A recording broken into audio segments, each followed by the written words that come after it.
In this video, I'll walk you through the full Lightroom edits of this bird photograph and show you the most common detail-killing editing mistake wildlife photographers still make. Let's get started. The first thing I want to do is make sure my edit is reset. I click the reset button, and the first thing I want to change is my profile. I like to always use Adobe Standard. If you use Adobe Color or Adobe Landscape, I find sometimes it just adds too much contrast and color into the image, and I prefer Adobe Standard as a starting point. The first thing I want to look at is the crop. I want to make sure the horizon line is straight, and I'm just referencing that line there. If the line is slightly skew, it almost gives the appearance of the image falling over slightly, so I like to just frame that up so that line there is straight. I'm going to crop in quite a bit here and place the bird on the left-hand side with some decent space on the right-hand side to fly into. So I think that crop there works nicely. Now we've got this very distracting reed in the background here, which I'm going to get rid of. Obviously, you might not want to remove anything in your images, but for me, this is not important in this image, and it takes away from the impact of the image, in my opinion, so that's why I'm going to remove it. I'm just going to quickly just use this remove tool here, and just simply paint over that area, just to remove it like so. In terms of lens corrections, I'm making sure my remove chromatic aberration is checked, and I'm not going to enable any profile corrections because I don't find any vignetting or distortion to be causing an issue in this image. Now, this image was shot at ISO 500, so it's not very noisy, although it is quite an older file. I'm just going to use a denoise here, just going to get rid of some of the noise. There's very, very minor noise, but I just feel like if you can clean it up a little bit better, it just allows you to sharpen the image slightly better later on. And I will select a low value, probably around about 25 or so, and I think that should do the trick. I'm going to click this small little AI edit status here. Something needs updating, and it's just the remove from the background that we applied. So we just need to update that just so the noise reduction gets applied to those areas as well. Now, to start out with, we've got a very dark wing together with a very bright head on this fish eagle here. So we need to take care when we adjust the image here. So we're going to take care of that using a lot of local adjustments. But firstly, I'm just going to bring down the exposure of the entire image, mainly focusing on that very bright head there. Then I'm going to increase the blacks just to soften out some of those shadows there. And that just gets rid of some of that very strong contrast. I might just drop down some of these highlights as well, being careful not to adjust the highlights in the entire image. So this is where I feel like a lot of people lose detail in the images. They drop the highlights to make sure there's no blown out highlights in the bird there.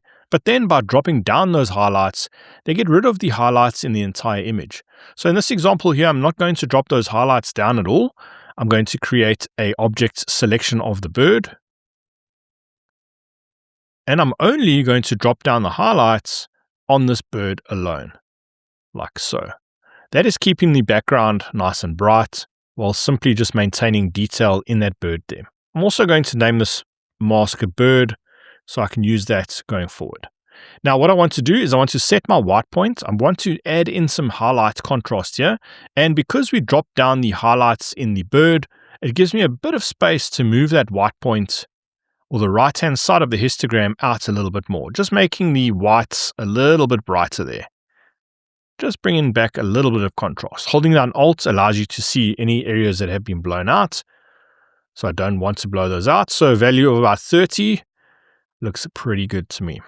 Might add some slight shadows to the entire image, just so those details show a little bit more in the dark wings there. What I'm showing here is just one small part of a much bigger editing framework. Inside my wildlife editing course, I teach the complete Lightroom system I use from start to finish, so you can consistently produce professional wildlife edits without second guessing every adjustment. If you'd like to explore it further, you can scan the QR code on screen or use the link in the description.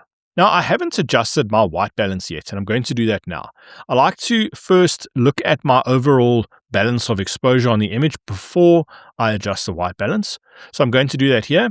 In this example, you could perhaps use this white balance selector, place it over an area that is white or something that you want to be neutral.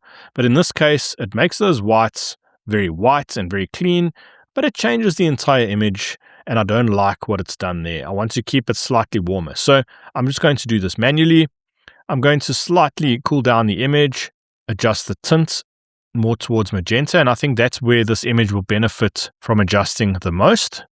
Maybe increase a little bit of those warm tones for something like that, and I think that works really nicely. What I'm going to do now is isolate my bird slightly. I'm going to add a vignette. Now, I'm not going to add a vignette using the effects panel here. I want to add a custom vignette. So how I do that is create a linear gradient for the bottom. I want to adjust that darkness separately from the entire vignette.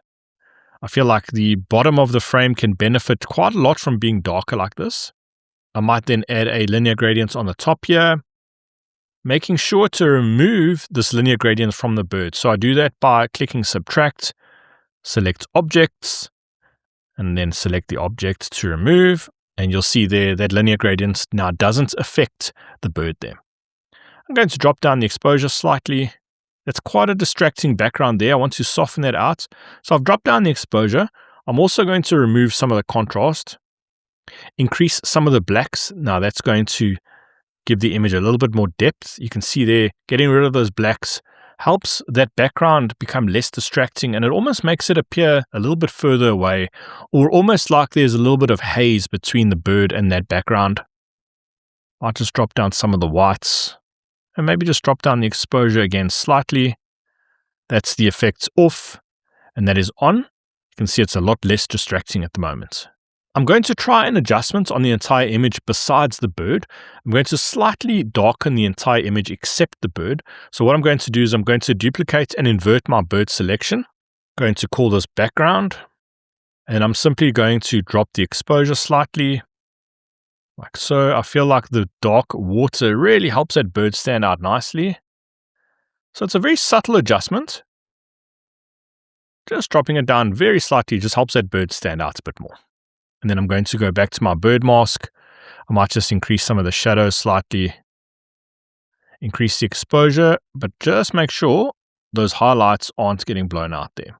I'm going to add a little bit of clarity to this mask here, just to help the bird stand out a bit more, maybe a little bit of texture as well.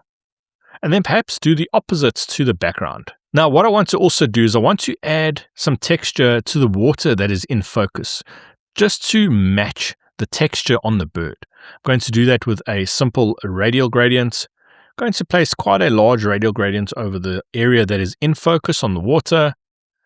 Make sure the feather is not eliminating most of that area.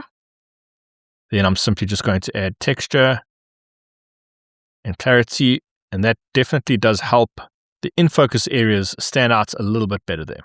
Now we are blowing out some of the whites on the head here, so we must go back to our adjustments here. I might just decrease exposure slightly, just get rid of that increase in whites that we added, holding down Alt, like so. Might just increase some of the black slightly. Then I want to look at some color. I really like the red on the African fish eagle here. I like the little bit of yellow. I do like the blue, but I don't want the blue to be super overpowering. And I'm going to try something here using the calibration tab. If I use the blue primary and increase the saturation, I feel like it increases the saturation in a much nicer way than I could do using the basic panel and the saturation slider. So let's just turn that off. I'm going to show you the saturation here. It just looks a little bit too much. Although if I roll it back off, it still doesn't look fantastic. So that's why I like to use the blue primary channel saturation slider to increase some of my colors there. And then what I want to do here using the color mixer is just adjust the hue of this water. I feel like it's not perfect yet. I think there's small adjustment, +3 on the blue, +1 on the aqua works well. And I might just slightly decrease saturation just to allow the reds and the yellow of the bird to stand out a little bit more. I'm going to slightly darken the image because I want to try and add a little bit more light coming from the top, just to emphasize the light's direction slightly. So I'm going to drop down the exposure very slightly, then add a radial gradient from the top of the frame, like this. Just from the top right-hand corner, make sure the feather is at 100 there. Then I'm just going to slightly add Some more positive blacks in a very subtle way. Maybe increase the exposure very slightly. Just gives a little bit of emphasis to the light direction in this image.